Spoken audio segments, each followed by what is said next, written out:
After dinner, Grandpa Oliver went outside to get some air. He walked leisurely to the bench outside the house and sank heavily on it, despite the fact that it was summer. The day was cool, and the sun had hidden behind the clouds. He sat looking at his garden. The lawn could be mowed, and the fence could be painted, he thought. Suddenly, on the bench next to him, Grandpa Oliver saw a young man dressed in black and holding a scythe in his hand.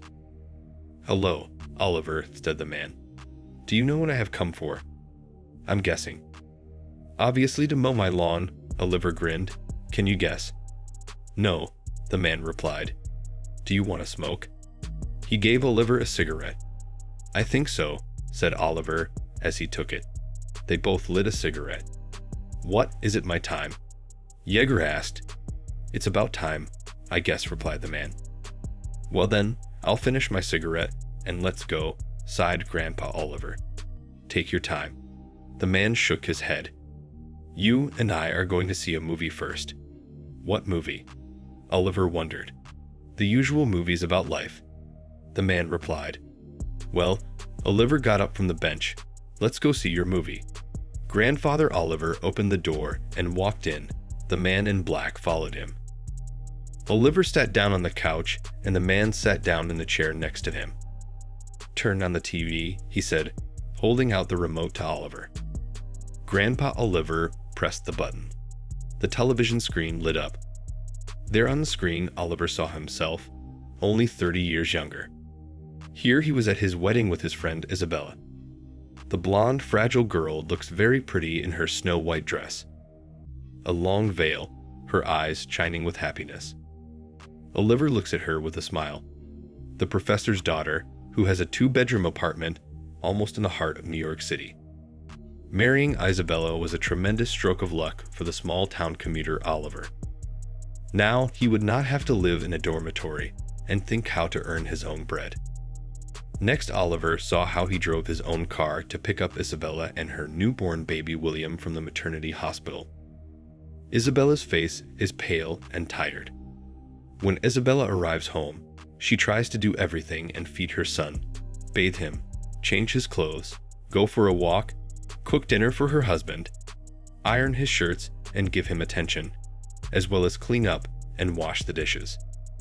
At night, Isabella has no time to sleep either. The blueprints have to be done already.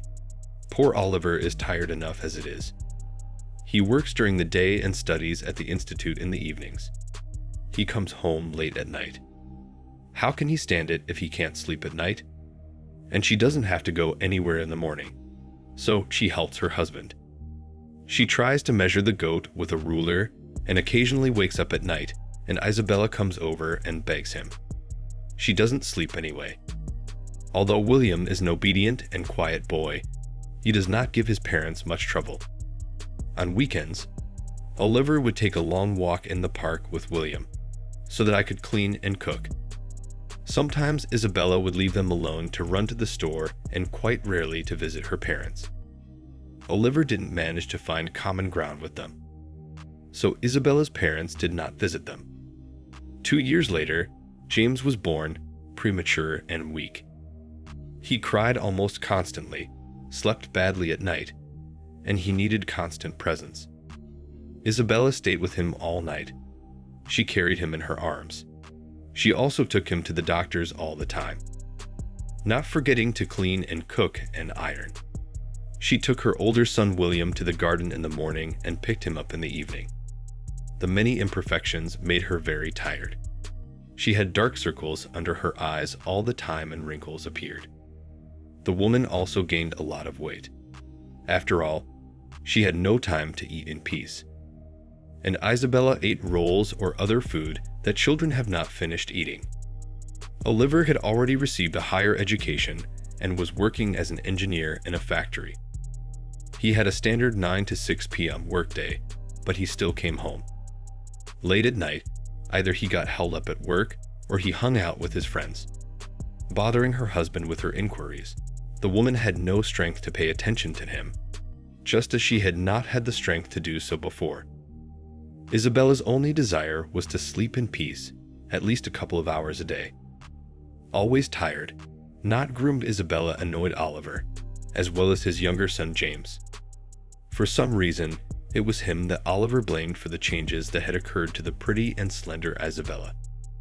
And the attention that Isabella used to pay to him now belonged to James.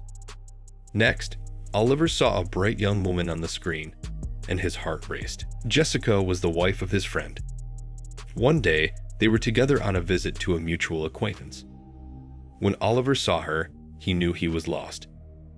Red and green eyes, like a sorceress. She won his heart. Day and night, Oliver thought of this woman. She was his dream and the embodiment of absolute beauty. He began to look more and more often for an excuse to visit his friend to see Jessica. One day, he was admitted to the hospital, and Isabella had to go with him.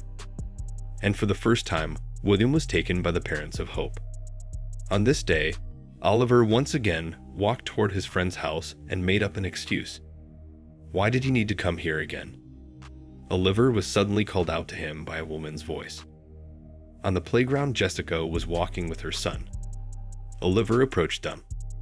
Jessica's son was engrossed in playing with the other boys and did not notice the man who approached. "Hello, Oliver." Jessica said hello to him. "What brings you back to our part of the world?" she asked with a smile. "I was passing by." Oliver didn't know what to say to her. "I figured as much." Jessica looked him in the eye. "I'm glad to see you." Oliver had goosebumps running down his body. "You too," Oliver said sincerely. They talked for a long time on various topics. Finally, Jessica looked at her watch. It was time to go home, and she didn't feel like going there at all, she said sadly. Oliver looked at her questioningly, and the woman told him that she had married his friend when she was young and foolish.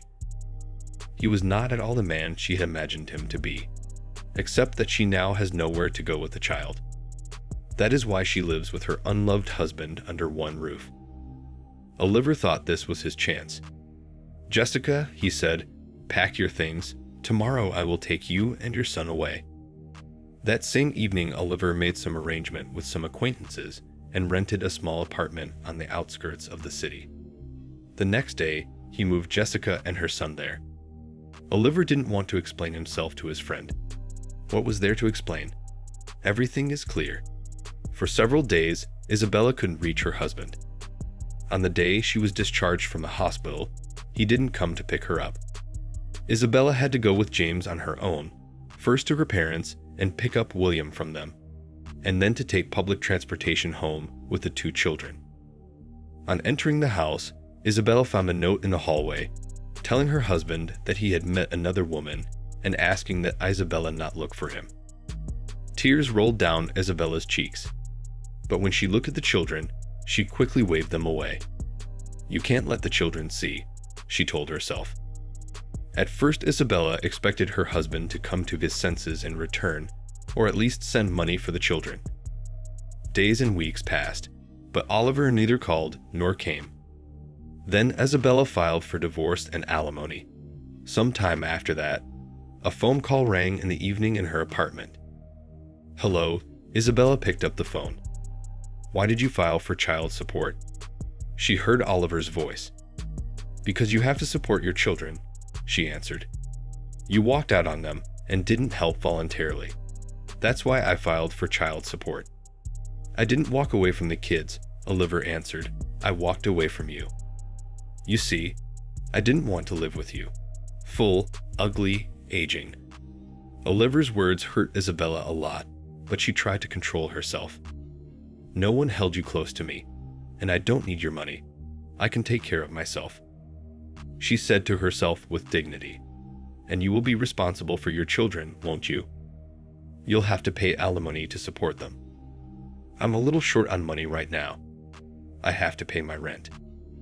And I have to live on something too," Oliver said. "And I have to feed and clothe my children on something," said Isabella. She heard some foul language in the receiver, and the woman hung up. How cruelly she had mistaken this man. "It is a good thing he is gone," she said, wiping tears from her cheeks. "Better to stay with the children than to live under the same roof with a fool." "I don't want to look any further," said Oliver. "Look, look," the man replied. Next, Oliver saw himself running to daycare again with Jessica's son. Then he rushed to work, and after work he followed the child to the daycare again. Then they would go to the store to get groceries, and at home, Oliver would cook dinner. Jessica came home from her new job late at night. Almost every night, she was held up at work by her boss. There were meetings with important people that she couldn't refuse. And in the morning before work, Jessica had to get a good night's sleep. Jessica had to constantly buy new things, pay for her hairdresser, manicure, and sit-down meals at restaurants. And one day she told Oliver that she had a big shortfall pinned on her at work, which she had to pay back from her own funds within 6 months. Then Oliver took a second night job.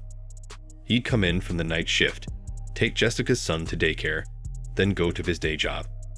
After that, he'd go back to the daycare to pick up the baby, then to the store to get groceries and make dinner.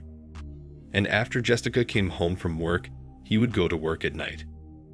Oliver lived like that for 6 months. This way of life made him grow old. He got dark circles from lack of sleep, wrinkles under his eyes. Oliver grew fat too, because from tiredness and work at 2 jobs, and at home he snacked with whatever he could. One day, when Oliver came home from the night shift, he found neither Jessica nor her son at home. There was a note on the kitchen table saying that she'd found a wealthy foreigner and was going with her son to live with him. She thanked him for his help and apologized for lying about the shortfall at work. Jessica needed the money to prepare for her trip abroad. She asked him to forgive and forget her. After that, Oliver went to his homeland. He sold his late mother's apartment. He paid off the debts he had accrued while living with Jessica. With the money left over, he bought a small house in the country. Oliver got a job as a janitor at the local store and had a small vegetable garden. He had enough to live on and well. That's how Oliver lived for many years. Now he is already Grandpa Oliver. Finally, the movie ended and the credits rolled. "Shall we go?" Grandfather asked the man. "Why are you in such a hurry?" asked the man. "There's no hurry for me," sighed Grandpa Oliver. "That's not the way I see it." He pointed at the credits, Isabella with 2 children. "Oliver, I'll give you 10 more years to live if you ask Isabella and your children for forgiveness. She will forgive you. And the boys are kind, too. They all went into it. I think they should forgive you, too. Besides, William, your eldest son, will soon have a wife. You'll have a grandson. And James is getting married." Oliver looked at the man and shook his head negatively. "I can't look them in the eye now. I don't know what it's like to ask forgiveness when I'm really guilty. And I ain't got no pardon for it. So take me where I belong.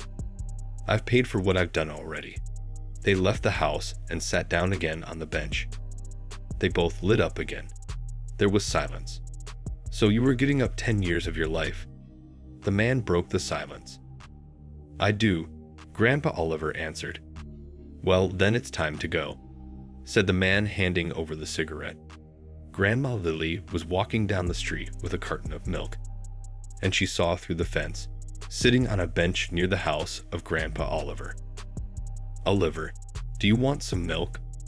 shouted Grandma Lily, peering over the fence. There was no reply. Grandma Lily stepped through the open wicket and walked over to the bench and immediately stepped back.